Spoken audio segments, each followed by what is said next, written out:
DB. Chris. It's been 13 days since we've really done anything. Oh yeah. Well, no. I've been doing lots of stuff. Well, I've been doing lots of stuff too. Yeah. We haven't been doing this. Yeah, we haven't been doing this. But we have this garage beer here, and on the 2 days post the New Heights interview with the Kalshi brothers and T-Swizzle. T-Swizzle. Could this ultimately be the last garage beer in Las Vegas? I think they're pretty popular. I think you're going to see the female demographic with garage beer is going to increase exponentially. Because we went from Aperol Switch to garage beer. Like, what's going on? For the good things in life that must be shared. Did I say Aperol Switch? Aperol Spritz, excuse me. For the good things in life that must be shared. No, backstory on this is I called Lee's Liquor this morning wanting to get some more garage beer because we're going to talk about this in the episode, The Numbers of the Kalshi Brothers New Heights with Taylor Swift and what is, I believe, her first podcast? I imagine so. Or at least some degree of interview in 5 years, and sold out across the valley. So, wow. Yeah. But that's our segue into... the power of T-Swizzle. To the power... I feel like He-Man... I have the power. He identifies as Greystoke. We're going to talk about... I said about... Switch. You said Greystoke. It's Greystone. Stone. See? There we go. We're going to call this one episode 28, The Facts of Vegas. You take the good, you take the bad. Wow. Who do you identify as from that series in the 80s? What was the fat chick? Like I shouldn't have said that. No, I don't know. I don't even remember. What was her name? Mindy? Was that a real name? Mindy, maybe. I don't know. Because I've always been the nerdy kid. The nerdy fat kid. Natalie, that was her name. I've always been the nerdy fat kid, so. There we go. I identify as Tootie, just because it's fun to say. I'm sure your wife would agree with that, too. The subtle undertones. Yeah. We're going to talk, we've got an email set up finally, so we're going to take a couple questions. We're going to talk Darren Goes to Gen Con in homage to his friend Jeff. We're going to talk SuperZoo at Mandalay Bay, a severed pig's head in the valley. What? Yeah. I've been the New Heights pod previously mentioned, the Raiders preseason, Aviators with their cone jester media night last night, the NFL partners with ESPN, the WNBA conflict, and the national poo-poo over Las Vegas right now as the whole country is kind of shaming us. And then finally to wrap up episode 28, cheers. Cheers. Cheers, sirs. We'll be right back. That's it. The sun is up, time to embark. Forget the rules, we'll make a mark. From bar to bar, the world's our stage. With Darren and Chris, we're turning the page. Let's go. And we're back. Episode 28, The Facts of Vegas. You take the good, you take the bad. I like that name. Yeah. It's not as So we're going to talk some positive things. We're going to talk some negative things. We've not had a moment to really mash it up. So we're going to give everybody a little bit of everything. Yeah. First off, you were in Indianapolis last week for Gen Con. Yeah, which was first time for that. So real quick, there's three big, there's a ton of conventions. There's a million conventions, actually. You could go to a convention for anything, from convenience stores to pizza restaurants to fucking underwear shows. Sure. Yeah. You know, whatever you can think of, there's a show for. I am on the nerdy end of the spectrum, so there's three big conventions. There's Comic-Con San Diego, there's Gen Con, and then there is Dragon Con in Atlanta. And so I've been to two of the three now. I'd like to go to one more just to say I've done it. But for those that don't know, Gen Con's like a gaming convention, and it's huge. It's like it was sold out, over 70,000 attendees, spread over the whole convention center. Lucas Oil Field in Indy, Lucas Oil Field. I actually played Magic on the field. Okay. I played right at the 50 center, or the 50-yard line. Okay. There's tables set up for playing Magic. What was the card deck you brought back that we were playing? That was the one of the hits of the show. It's a game called Tacta, and it's very simple, very basic. You can pick it up in a second, and that's why I bought it, because you can show anybody and you can do it. Pretty neat game. I mean, what do you think of it? You're not. I'm sure you're not much of a game player, but I mean, it was easy to pick up, and I'm sure there's hundreds, if not thousands, of card games out there because they're all vying to be the next Uno or whatever. Yeah. So I mean, if you like playing card games, or if you like drinking and playing card games, it's a win-win. So if you look up Tacta, tell them I sent you. Well, as we finish up the sip of a half-shared can of garage beer, because apparently it is the last one in the valley. Not really, but I don't know if they've discontinued it. To be savored and sipped and socially shared. Smells like facial hair. Speaking of, so Travis Kelce, Yeah, there's a bit of a controversy over hair and men. Did you see that? I did not. Apparently, like he had some video like that just resurfaced of him having like a hairy back and like hairy chest and everything. Okay. And like it just kind of set off the social zeitgeist, like, you know, what's proper grooming in men? You know, like, are you supposed to shave it, groom it, whatever? Do you have any take on that? I mean, I'm not opposed to manscaping. You know? I mean, we've been going to the Rio pool on Thursdays, and I'm definitely aware of like, because you see some other dudes and they look like Persian rugs. yeah. You know, and I'm just like, ugh. Well, I mean, like, you know, social, like, it's kind of funny, like how, you know, you're not allowed to shame a woman for being, you know, like fat or, you know, for her looks. But if a guy's hairy, you're like, oh God, get away from me, you freak. Well, I mean, You know, it's like a double standard, right? right. So, Because I'm of the hairy persuasion myself. So, you know, it takes, you know, whatever. have you ever had a past relationship where you lie in front of an open fire and she's on your stomach and she lies on your back and like, oh, what a comfortable rug? More than once, as a matter of fact. That was a setup, guys. Before we come, I'm not really a Persian. I'm more like a hairy mess. I think that we're going to probably jump around on this one because we haven't done this in a couple of weeks. And I put out a small segment on the first about autonomous driving in Las Vegas to kind of keep the algorithm going. But like I mentioned in the bumper, you went to this for your friend that passed earlier in the year, Jeff, because that was his ticket originally, but you wanted to honor him also? Yeah, so we did that, and then and just hung out with some friends and had a great time. Good. And first time in Indy, I went to the not St. Elmo's Steakhouse, which is the oldest steakhouse in Indianapolis, but adjacent to it. I don't remember the name of it. And they had this drink called Elmo's Cola. Okay. It was phenomenal, and it's just bourbon and Coke. Oh, really? But it was so good. They basically take Luxardo cherry juice, Okay. vanilla bitters, put it in with a cask strength whiskey, and then just serve it with a bottle of Coke. And it's just a whiskey and Coke, but it like that Luxardo juice and that vanilla bitters, man, let me tell you. And it's 100 proof bourbon, so or whiskey, so you know it gets you going. And they put 3 ounces in there too, so they give you 3 ounces on the rocks, and then they serve it with a little glass bottle of Coke, one of the 6 ounce ones. Okay. So it's fun too. And they only charged, I think it was $15 for it. Well, You know, here in Vegas, and I'm sure we're going to talk about that in a minute. But the value proposition of Vegas is coming up in the subjects for sure. I kind of jumped the shark a bit and led right into the Gen Con thing, but I forgot to say that, you know, a little more schmancy. I mean, we had the Gmail address, but now we own VegasDayDrinkers.com. Wow. With that, I've registered an email. So for all you folks that are near or far, be it in the 702, the 775, the 916, excuse me, the 913, the 816. What's the Seattle zip code? There's a bunch of them, but Or 206 is where I grew up. Anywhere far between. If you want to have questions for us that we can answer somewhat intelligibly, we are questions@VegasDayDrinkers.com. So write that down if you have any questions. And with that, I've already got a couple queries. What? Yeah. Unbelievable. Unbelievable. I mean, you know, it doesn't have to be highbrow either. It can be the most simplest of things of like, where does Darren actually buy his underwear from the convention? Hey, Yeah. I bring my own. Thank you. I pack them and So question number one, we got in from somewhere. I forgot to write down where the person wrote. Why is Circus Circus so cheap? because it's old and paid for. That's the basic answer. Phil Ruffin thanks you. Yes. Yeah, I mean, but fundamentally, he's right. You know, it was built in 1968. It's an aging market proposition. The location of it on the north end of the strip, like you said, older infrastructure, different revenue model, no frills approach, and the target demographic because it's more so families. You know, there's no major like chefs, celebrity chefs in there, whatever. It's all basic utilitarian. Yeah. There's no. I mean, I haven't been in there personally for a while, but like adjacently, they opened the Slots of Fun again up front, right, where it offers lower gaming denominations and lower food costs, trying to drive that model. Yeah. I mean, you're seeing. Well, are we? Well, we're talking about Vegas in a minute here. So Yeah, it's just. I mean, that was just like, again, it doesn't have to be a complicated question, folks, where it has to be a multi-tiered answer. That was the answer is that it's old and it's paid for.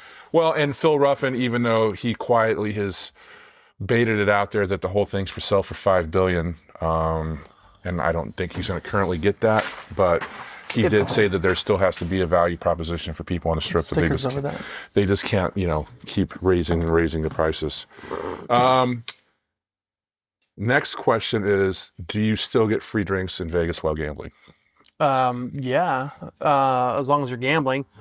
Now, that being said, as being a gaming bartender, with exception, I mean, I know the Win and the Encore, if you're sitting at a bar playing $5 hands of poker, they will not give you a free drink. But if you go over to a slot machine and play 1 quarter at a time, they'll give you all the free drinks you want, which is ridiculous, I might add, right? Yeah. But what is your, let's take your stance on this, Chris. What do you think about the customer that's like, do I get free drinks if I gamble? And they put $5 in and they play like a nickel at a time and then wait. And they want to get as many free drinks as they can for that $5. Is that okay? Or are you of the mind of the the business owner where you're like, hey, you have to max and you have to have your definitely coin in, because as a local gaming bartender, you have to watch your coin in. So like if somebody's playing $20, but then they hit a 4 of a kind and they want a second drink, they're playing off that win. Yes, they can have a second drink. Yeah. But can they have 15 drinks off $20? Depending on... Most likely not. And then some of the corporations have put in the voucher system, right? Where you, from their perspective, if you aren't gambling set amount, it'll spit out a voucher that, then you can use for said drink. So it kind of takes some of the impetus off the bartender. Which I am all for, because it allows you to, let people not take advantage of the system, but also allows the bartenders, a little bit of leeway or whatever. Yeah, and, I mean, obviously, working for gratuity, I mean, if you're not completely just bastardizing the system, if you are doing max bet, at least somewhat playing, max coin bet, I mean, and you're taking care of them too, they're going to look after you, Yeah, like the business model, like McMullen's, used to be, Brian would give you 5 free comps a night. Right. Back in the old days, where, hey, you've got somebody on the non-gaming side, like, hey, I want to buy him a drink, go ahead. And you could take advantage of that, like, hey, I like you, just to do like the old school bartender, like, hey, you're cool, you've been here a bunch of times, let me buy you a drink, to help to build business. Sure. And used to be we could do that every day, but then there was people that would take advantage of it and do it every single day. So Brian stopped it, unfortunately. Yeah, at Steiner's we used to call it, there was a slot comp for obviously players, and there was a bar comp if you move someone, like if somebody was sitting on a machine. Now, since that was 20 plus years ago, now every local gaming bar has that placard that says reserved for players, so that kind of eliminates some of that. Yeah. But that was a courtesy that could be utilized, like, hey, I know you're sitting here, but if you can move there so I can get this man or woman on the machine, I'll take care of a drink for you, not just like sit there, your buddy comes common courtesy. But now, like, you have these corporations that are running everything in Las Vegas, and that's, you have no leeway whatsoever to do anything, and so customers are just kind of like, I was watching Not Leaving Las Vegas the other day on YouTube, because when I do some of this writing, I mean, his name's Steven, I believe. He said Vegas is no longer a hospitality and entertainment city; it is a data-driven city. And so we're going to get into that. Let's wait and talk about that in a second. But that was again, property to property. Obviously, if you come here and you gamble, you probably know where you like to go, because for every good thing that you have about said resort, there's probably something bad you can say about other resorts. Speaking of swingers and Vegas movies, did you see who I ran into the other day? No. You didn't see? Oh, I posted it on Facebook, but I ran into... I was too busy running my MLM. What's his name? The director, Jon Favreau. Oh, John. Okay. Yeah, I did see that, because I commented. I didn't run into him, but they were filming at... I just happened to be at Disneyland. Just happened to be, as I do.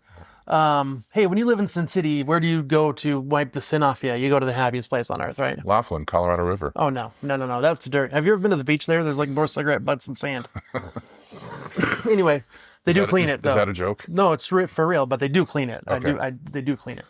But, yeah, so Jon Favreau, I was like, oh my God, he's like so cool. Well, I mean, obviously, that wasn't the ultimate beginning of his career as we go off our path here, but he was in Rudy also, right? But, and as an actor, and he found more success behind the camera in subsequent years. I mean, he still does his cameos and whatnot, but... So would you look at his acting career or his directing career if you were to look at his, like, which is more valuable to, like what would you like more? The movies he's directed or the movies he's been in? Like Swingers is the I mean, I obviously love everybody Swingers. that's Yeah. if you're from Vegas or you're of a certain age, you know, that was the movie that made fucking Vegas amazing again. Yeah.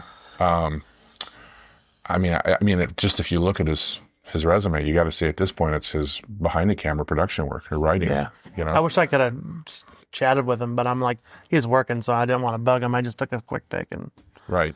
Yeah. What? Yeah. Out at which park was it? Disneyland. It was Disneyland. like they're filming a show, like a Roger Rabbit-esque show, right in Fantasyland, right there. Oh, that's right. No longer. Can you imagine trying to like the logistics of trying to set up and film right there? Were they using Bob Hoskins and AI or Kathleen Turner? No, she's- Catherine Hahn was there, who's she's all the rage right now. She's in fucking everything. Isn't she a Seth Rogen? Isn't she the one from those movies? Or am I thinking of somebody else? She has been for me. She's been in the Marvel film. Like she was in Wanda. Gotcha. Well, I went back to work yesterday after a couple lovely days off, and as I say, the days off always go much quicker than the days on. Mm-hmm. But trade show did wrap up at Mandalay Bay. SuperZoo, which arguably is one or two or one, the largest pet supplies show in the country. Yeah. So you had all the people that were hawking their goods. And did you get any free dog treats for the beasts? no, but I got some good stories. Oh yeah. And, you know, I talked to a woman for quite a bit that she's an upstart out of Oakland, and she has a frozen dog supplement company. So she was pretty interesting to talk to. Really? And then I talked to another gentleman that had, I wish I wrote these names down. They had the cards, but I didn't put them on the sheet. They were out in Orange County, and then they have a product, and they kind of, you know, we always talk about the unintended circumstances of COVID. They were struggling pre-COVID, but with COVID, all these people that were just sitting at home went and, like, you know, all these animal shelters that were full got emptied because people like, oh, I need something to do. You know, Mm-hmm. oh, I need a pet now. Mm-hmm. And then with pets, what comes with pets? Purchases. 'Cause you love your dog, you care for your dog, whatever. Yeah. Did you see my video? Why do you call them pets? Because you're supposed to pet them. Yeah. So it was pretty. And that's the pet asking. His name was Michael. It was interesting talking to him because sadly, you know, every story has a bad story. Oh no. And, you know, a lot of those people that got animals out of shelters, I guess in COVID, have returned them because it's just too much. But I'm asking him, like, well, you know, you're 3, 4 years, 5 years removed from COVID proper.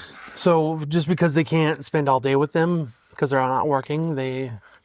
I don't know, but that's something they give with, and he was very nice because he said, you know, I guess they have a fairly big unit within the convention space, and like any of the stuff that they bring for the show, he goes, there's a lot of like local chapters of shelters that if they come in, Oh, so they donate to the shelters? he's like, just here, take it. Oh, that's cool. Take That's it. nice. And then so that was nice, and then they're just up the road from Pendleton. And he was saying that Pendleton and one other place on the East Coast are the only U.S. military bases that have their own shelters. Because again, Oh, people moving and they can't take them? unfortunately, the soldiers, they get these dogs. They go through, you know, basic. They get dogs because they're like, oh, I'm going to be in Pendleton forever. And then like, I'm off to Germany. Yeah, and guess what? You can't take to Germany. Dogs. Yeah, and then guess what? So they're soldiers, right? So they're big fucking dudes. Excuse my language. Why don't they teach these guys not to get dogs until after they get... I mean, it's free country, but you should teach them like, hey, you can do whatever you want, but don't get one because you're going to be... Because then they go to the Kansas City bar in San Diego and play the Righteous Brothers, and when you close your eyes, you don't think about it. No. You just go and get it. But they were... like, I mean, I hate to say this, but I'm a little more realistic, and I don't, you know, I wouldn't do that. I wouldn't do that because it's a life. We're recording today on a Saturday, and Darren's got the natural light through the windows in the front room coming up, and it makes you look quite angelic. Oh, wait, thank you. And it also adds that Amazon truck that just drove by added a lovely tint of blue. And amber is the color of his energy. Yeah. Continuing with other stories of animals, I was reading last week when I was preparing the first... I don't know if I like this transition. The first iteration, one of the elected officials here in Las Vegas recently had a severed pig's head on their front door. Wonderful. So I don't know if we're going full-on Godfather here with the horse's head was not available, or what happened. This obviously the story wasn't too elaborated, but then Could it have something to do with a particular bar at the airport that can't serve to-go drinks anymore? maybe. So funny you say that because there is an airport connection. So, my best friend, whose name I won't say, but I've often referred to him as Pig Vomit, Yeah. as an homage to Howard, Stern in his movie. Mm-hmm. It was a pig's head, and then they post this photo for a person of interest in the paper the other day, and I said, man, that person has a great resemblance to my personal pig vomit. So I show that to a couple people at work. They go, well, that doesn't look like him, but that looks like so-and-so. And they're like, no way. Oh, and I'm like, no. I don't know who said is. So said person, and again, we're just knuckleheads, so Yeah. don't sue us or whatever, because I'm not using names. We're not in using this. any names, yeah.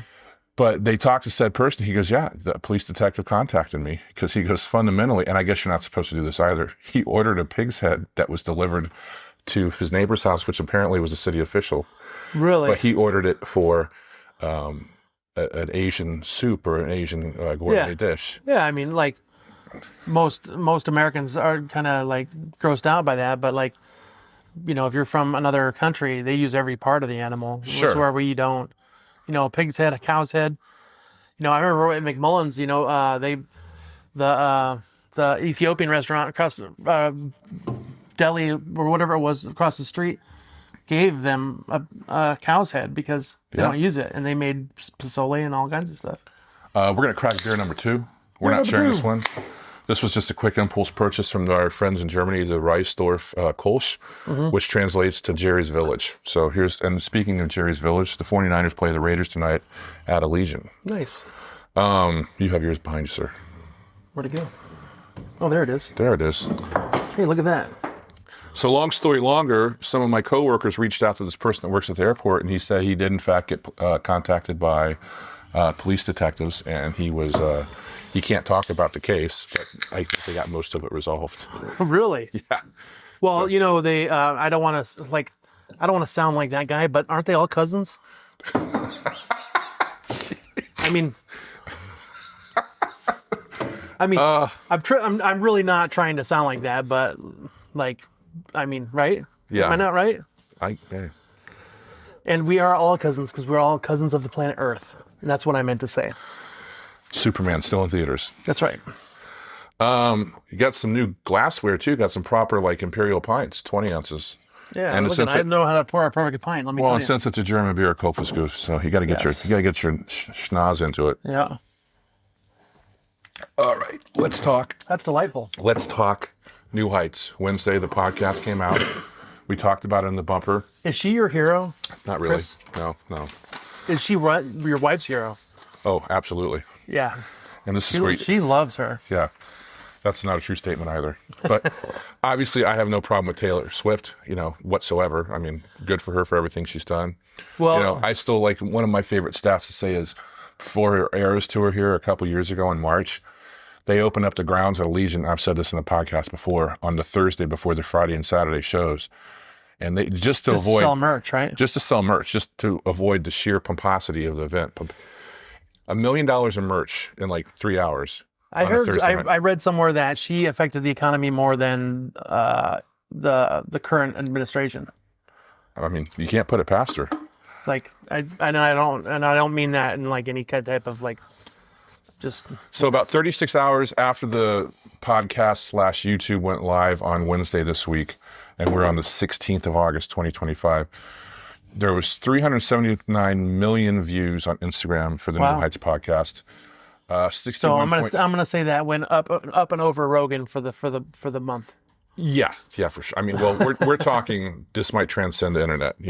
Break number. I mean, they broke the podcast down because there's so many viewers. She's an impressive woman. There's no doubt about it. 61.6 million views on Twitter X, 34.5 on TikTok, 15 million views on YouTube, 1.3 million on YouTube Live, and then the episode crashed. So she is a force to be reckoned with. Put those on top of there again. Yeah, sorry. They're going to go flying. She is a force to be reckoned with. Yeah. You know what? I think she is a positive influence on women in general, and I think she's good for a lot of different things. I get the blowback because, anytime anybody's mega popular, you're going to get people that don't like them. Sure. I don't have anything. And you said you listened to the whole pod. No, I've only listened to clips. Okay. I listened to the first hour. So before we get man shamed, Yeah. you know, I'm going to listen to it, but I've just been busy doing, and what was we do. the little soundbite that you took from it that was funny?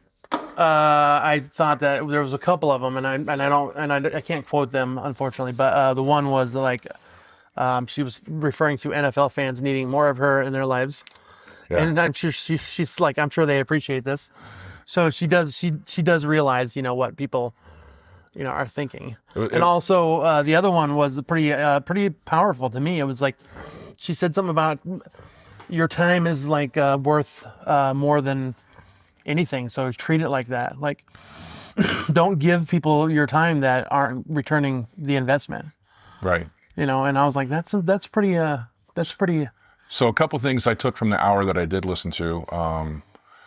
She got her rights back to her music, her publishing, which she'd been fighting for several years. That was about 6 months ago. She did say one of your famous things, that she had the help of some people in private equity. Yes. So I don't know if she's on the hook for them ultimately, or No, she is not on the hook for anybody. Okay.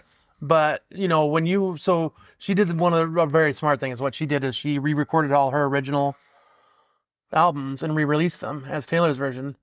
And so what that did was say, okay, you can license my music, and use it in whatever movie you want or ad you want from them. But if you do that, I will never work with you. Gotcha. So you license it from me, and I'll give you a better deal.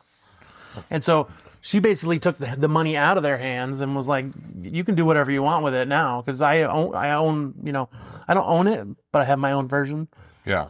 And I'm going to, basically, pretty ruthless business tactic, But, that being said, the music industry, like, forever was they robbed people blind, especially back in the 50s and 60s. Sure. 70s, 80s, all the way through. Like, I was talking to somebody's talking about Use Your Illusion, like Guns N' Roses? Yeah, like if they would have taken that and just made one album and took the best songs from all of it, you would have had probably one of the greatest rock albums of all time. But they, the business end of it was like, hey, let's make 2 albums. We can sell double the CDs and make even more money. So you have one really great one and one subpar one. Just think about that for a second. But that was a business decision, I'm sure. But I'm sure it was on both ends. Yeah. So.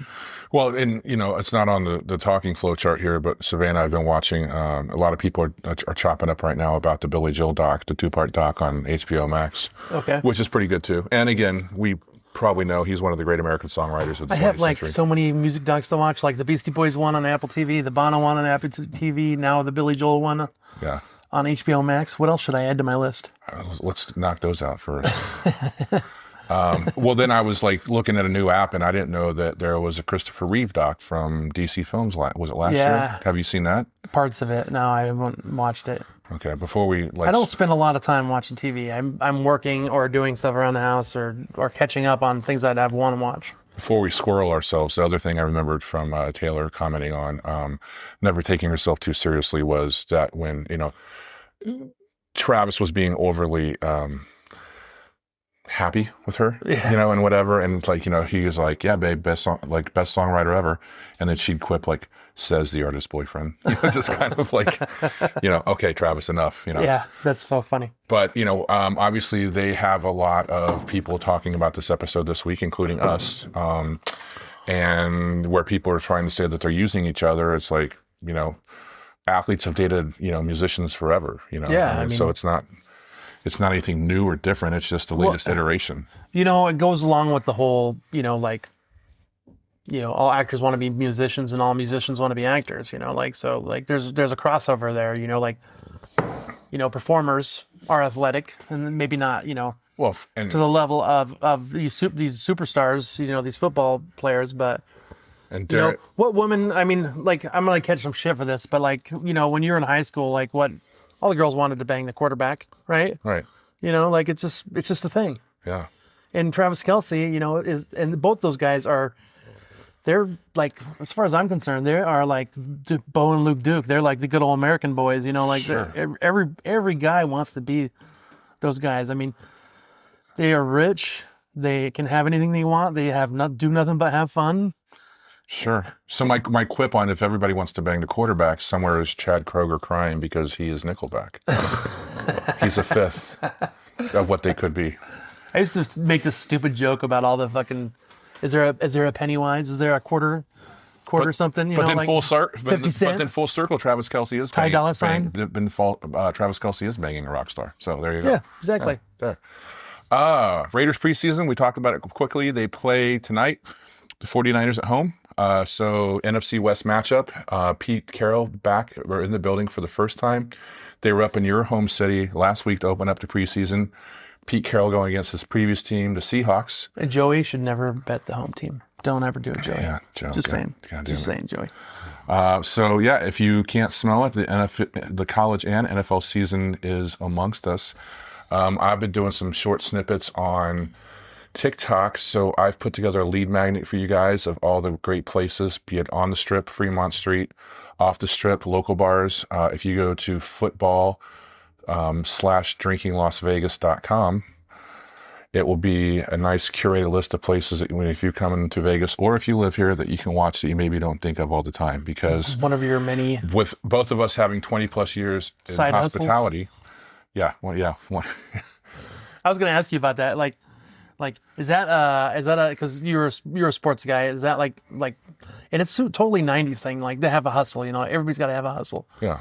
But like, is that like a sports thing? Like you got to hustle, you got to get. I don't know. I mean, like you said, you have a lot of things going. I have a lot of things going. I'm trying to grow the email list for bigger things. Yeah. So if we give away free information. So the funny thing about me though, it's like I've never done anything because I want to make money yet, other than work. But anything I do, I just want to do because I see potential to maybe do something. Well, I see potential and I have the knowledge. Like I said, I have all these places I talk about. Your email is marketing, right? signsmarketing@gmail.com. Oh, I'll make no quips. I mean, we're going to monetize this thing at some point. This isn't just, the Kumbaya Club. I'm just doing it to meet chicks, man. 53-year-old, like single guy. Just like, hey. So help me so I can pay for the drinks so he can treat the ladies. All right. Then last night, the Aviators having fun this season with some different merch. They're on their hats and T-shirts. They have some of the best alt merch. Yeah. They can just sell some cool stuff. What is the unofficial state flag of Nevada, sir? Unofficial? I don't know. What is cool stuff? What is the unofficial state flag of Nevada, sir? Unofficial? I don't know. What is it? The traffic cone. Oh, yeah. Because we're constantly under construction here. I get it. So they, making light of that, they did a night last night where the players and then subsequently the fans could buy the merch, where it's a traffic cone with a jester hat. That's funny. Kind of talking about the propensity of the craziness of the city. See, that's like I said, they have the best marketing. Like as far as merch, they've had some really cool hats and jerseys and stuff. Yeah, I don't wear a lot of hats. I'm pondering the $40 purchase. Really? Yeah. The cone one? Yeah. That's awesome. It's pretty fun. I gotta see it. We should talk to. It would be fun if we did an episode at a game. That'd be fun. We should get Brian and see if we can kind of pull something off. Yeah. Where you guys at? The parking lot. What's going on? No idea. Hey, nothing better than day drinking at a baseball game. I'm just saying. True statement.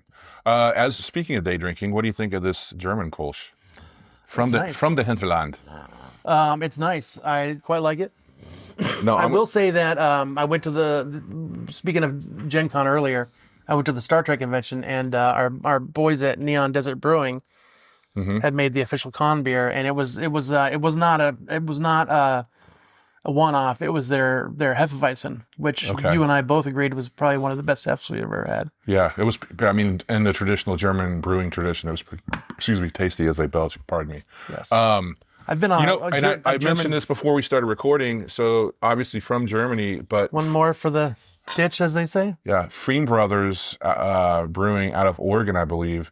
You can find in select stores here, and I got a single can from Speedy Mart the other day. Their Kolsch. I put that in the refrigerator after I got home for about 15 minutes. Man, that was delicious. That tasted, but they're regarded pretty highly in the brewing community. Speaking of German, isn't Oktoberfest starting in like 2 weeks? About a month, yeah. Is it a month? Yeah, so. So do they do it like October 1st, or do they do it? They do it the September? second to last Saturday of September. So it Okay. actually starts because in the Tyrian plots, when King Ludwig and I can't think of the wife's name, got married back in the 1800s. I nominate Chris to wear lederhosen for the whole month of October. So Yep. I think for every episode. What do you guys think? I'll just go live on TikTok every day. Do a little dance? Yeah, at the shoe button. Yeah, that's a great idea. And I'll get a live photo, and I'll just loop you, and you can just be There we like go. constantly. And then we'll let AI kick in, and then I'm like perfectly fine with it. Darren's like, I hate AI. Oh, no, I like so. Just so we're clear, Jeff. Chris. I hate AI like slop. Okay. I hate all these stupid videos. It's a waste of resources. It's a waste of everything. So as we I do believe that, yes, it has legitimate, good. But a lot of it's just fucking stupid. as we continue to talk sports, and I know that you're so actively involved with that. I love it. It's about 10 days old now, but it was announced that the NFL is partnering with ESPN, that they've bought 10% of ESPN. Oh, wow. Oh, So you know what you didn't put on the board there? We got to include this too, is the deal with Paramount and UFC. Yeah, that too. See? $7.7 billion. Yeah, so no longer, I mean, obviously, if you subscribe to Paramount, That's the goal, is what you they won't wanted have to be. to pay for the PP. You won't pay for the PPV anymore. Say that 10 times real quick. PPV, PPD. Whatever. That girl is poison. Okay. But so there's a lot of criticism. Just a big butt and a smile. Yeah, never trust. So what was it, Tootie? Anyway, Fresh and fruity. yeah. Active booty Tootie. Oh, no. Here we go. Yeah. Could it go all day long? Man, probably. what was the ABV What was on in this one? fucking beer? Yeah. Anyway, so NFL. So there's a lot of ESPN. criticism because NFL, their whole channel, I believe, does not make them money. So they want to take some of the shows and transfer it over to ESPN and just kind of cut off that failing piece or segment. Could you see a potential Disney merger?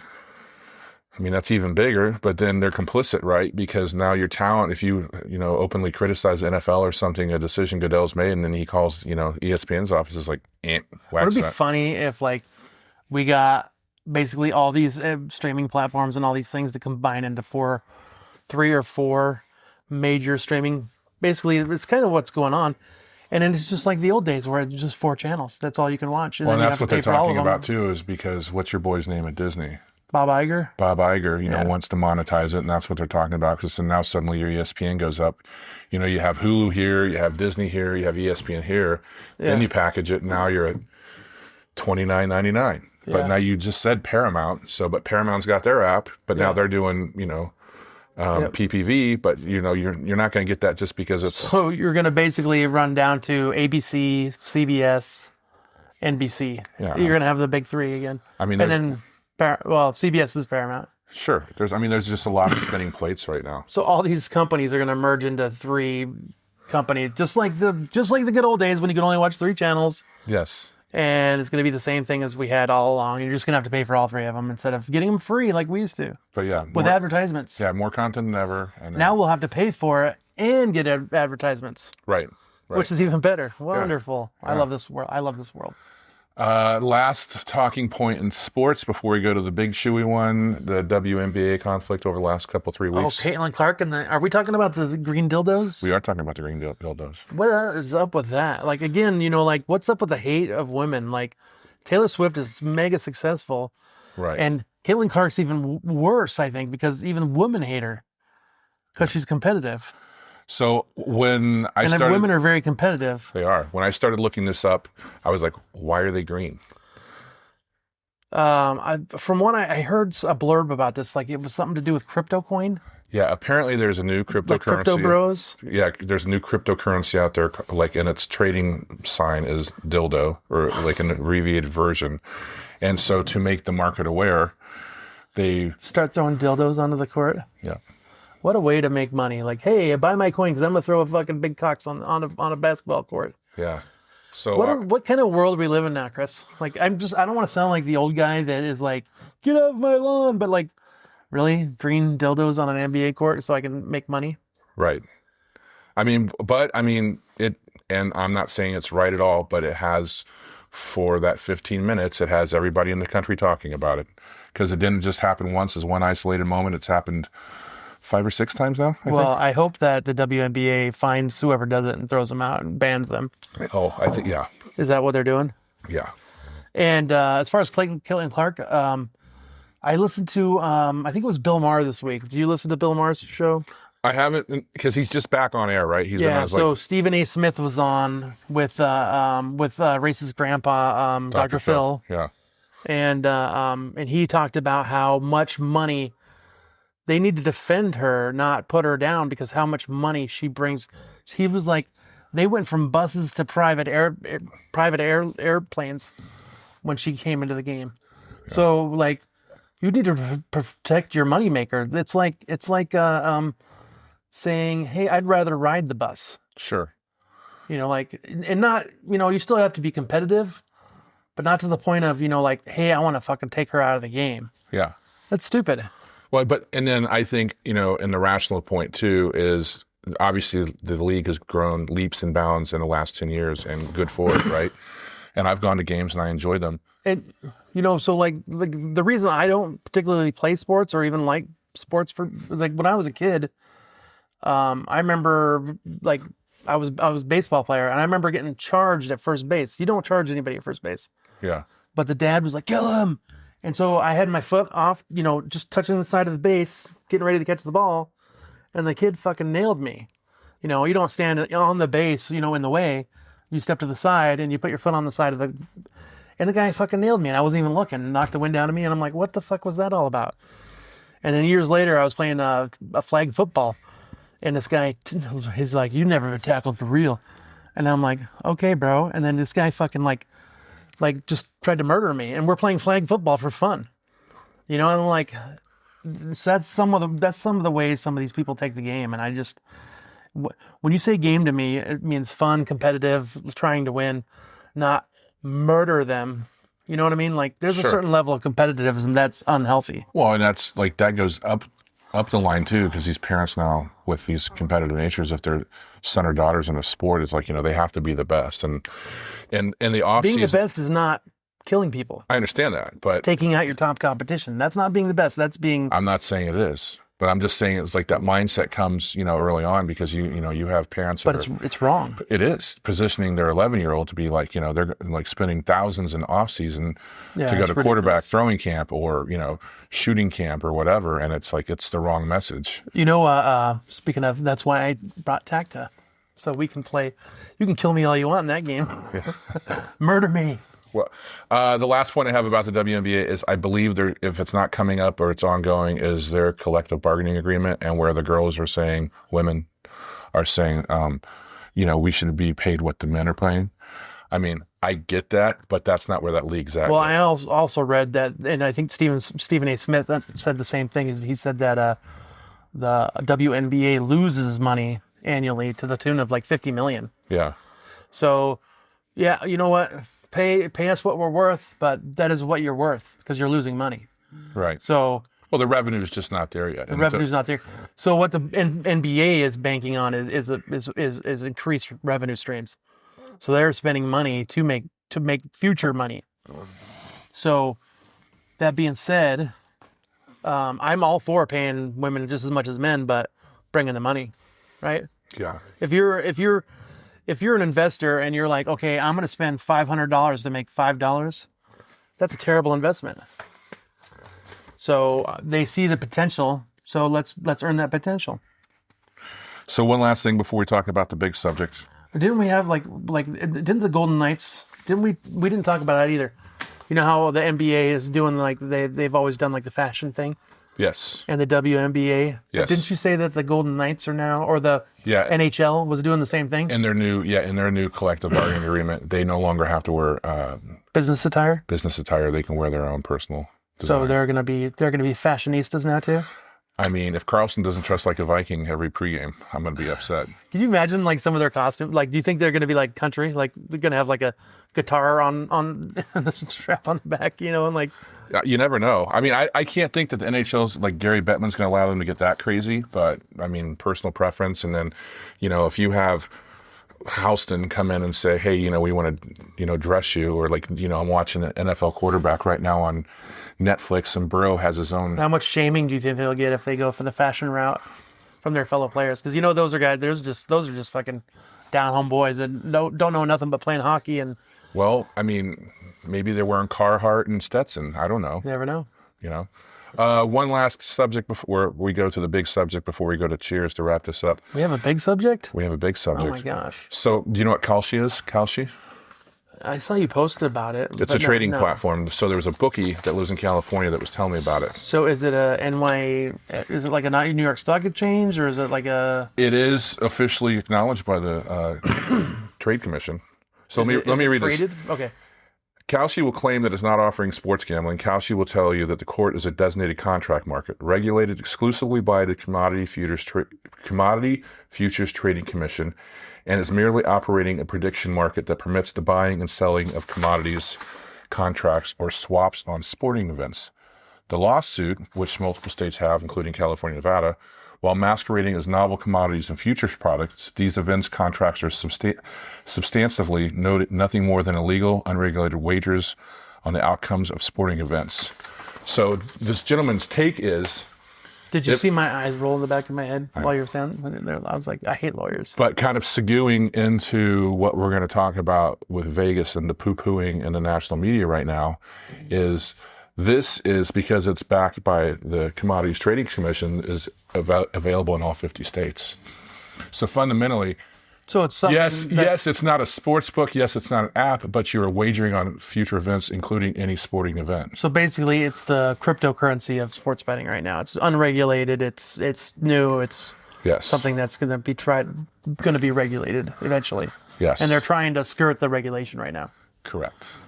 Which never works because the government is bigger than any law firm.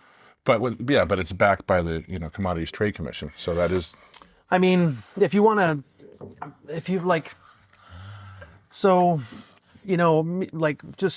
just bear with me here. Our buddy Scott Galloway. Yep. You know how he talks a lot about males. Problems with young males today. Mm-hmm. And one of the main things he talks about is sports betting. Yep. And how it's terrible for young males. This sounds like a terrible, terrible thing. Oh, absolutely.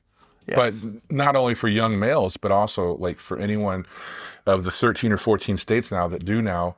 Because in 2017, there was only 2 states where you could legally bet on sports, New Jersey and here. Yeah. There's 13 or 14 now. Yeah, and that basically makes all 50 legal. Right. So without any regulation.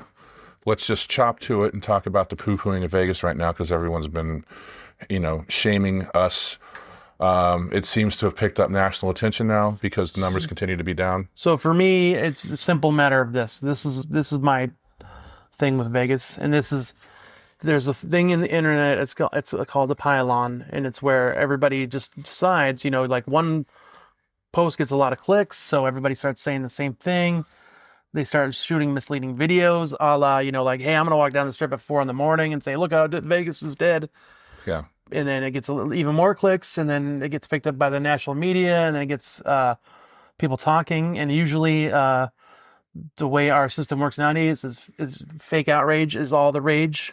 Yeah. And it just kind of makes things the way it is. So. Well, you and I work at the airport. Yeah. I mean, we see it in the numbers. Yeah, it's down, but only by like 11%. Well, I think it's like this, right? I mean... And again, coming out of COVID, Vegas won't be the same for a decade. Poo-pooing, Oh my God, things are never going to be the same, and it's going to take forever to come back. So let's just talk about facts real quick. We just talked about Kalshi and the legalized gambling. So how many years ago that sports betting became legal in the majority of states? Well, in more states, it's still not legal. 5 years ago, 6 years ago? 8 years ago. In more states than just Nevada and New Jersey. And there's Indian reservation casinos in just about every state now. Yep.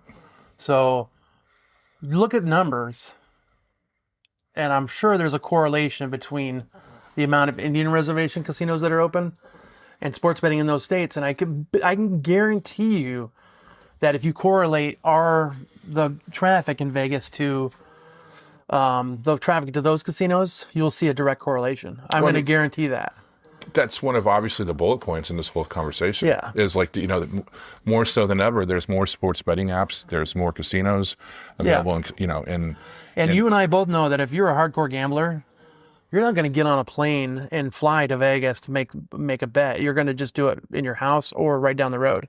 Well, and that And you're going to waste all your money there. Sure, and that goes into the point of like, I can sit at home in my pajamas and eat Doritos and take an edible, not me personally. Yeah. But, and then like what I post, which I believe was a certain pool in the middle strip, where that's another correlation is the marijuana being legal. That too. And the youth not drinking as much as. And then, union leadership came out this week and quoted the Trump slump and interest rates, but they didn't want to say anything about the cost of what cocktails and beverages or just cost of goods on the strip are. Well, if that's playing nice in the sandbox. So this is where I'll kind of poo-poo that. I was just at Disney and the drinks are $18, $20, and the place was packed. Yeah. And I get, it's smaller, but absolutely packed.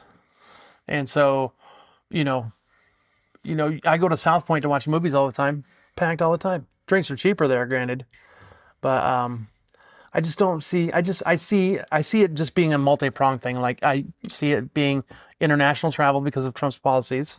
Mm-hmm. I see it as being, yes, things are overpriced.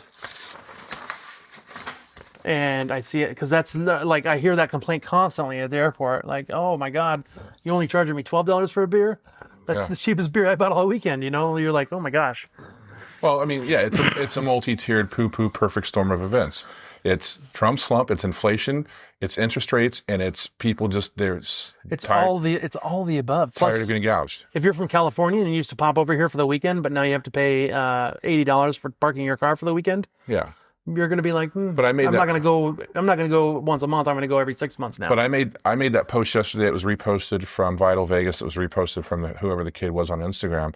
$290 for a case of Coors Light at a pool on the center strip. $13 a beer. $290. And then somebody commented like, what do you tip on that? Because that's just baseline price. That's not tax. So you're well over $300 for the case. If she brings the whole case at one time, then $5. Well, if she's Broomhilda from the Hofbrau and she carries it like that, I mean, show me a good time. But I don't know, man. Like I just see I see it as a more direct. I think you and I disagree fundamentally. Like for one thing, like I see it as a policy thing because we weren't getting this slump last year. Well, I think this has been a long time coming. But yeah, and I think that people in general are just not as wanting because they're not as sure as what's going on. Sure.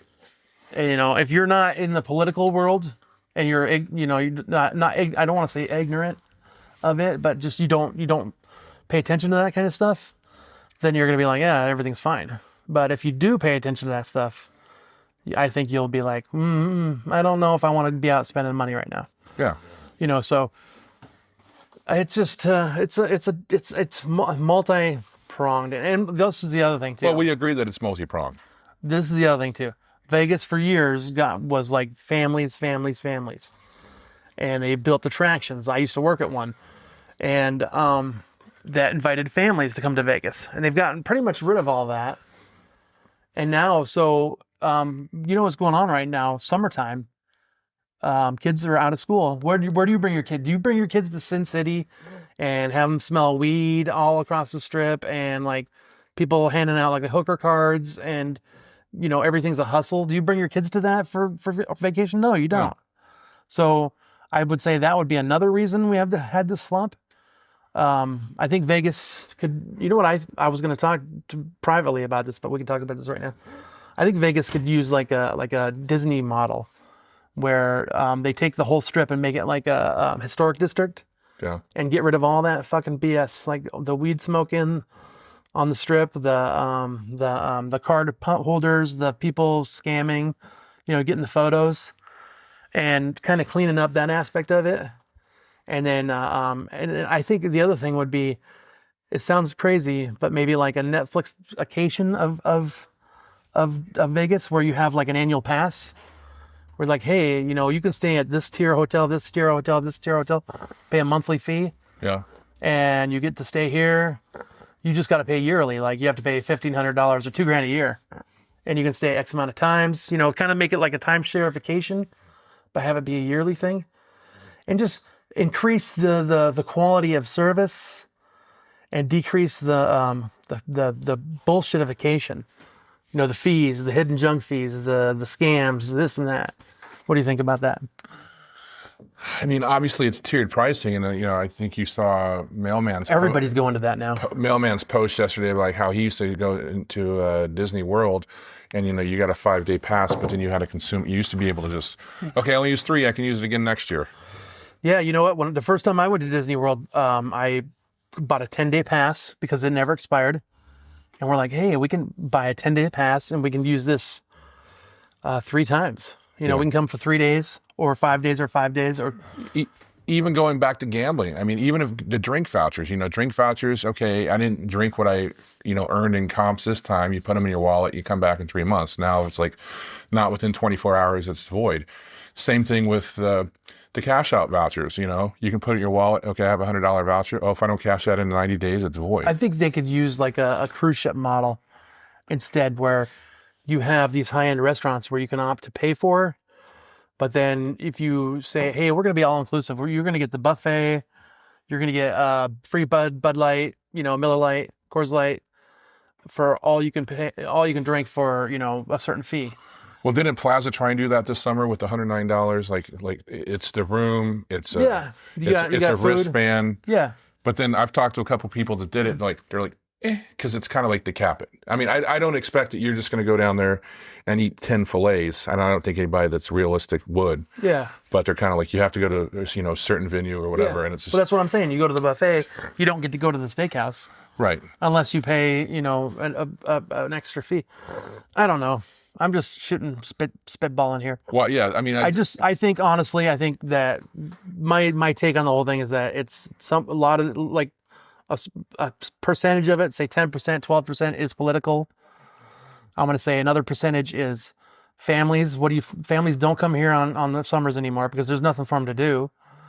And I'm going to say the third part would be the cost with the junk fees and the parking and everything. It just gets too much. So let me ask. And the cost of drinks. Let me ask you this: you're 23 years here, 25. 25. Yeah.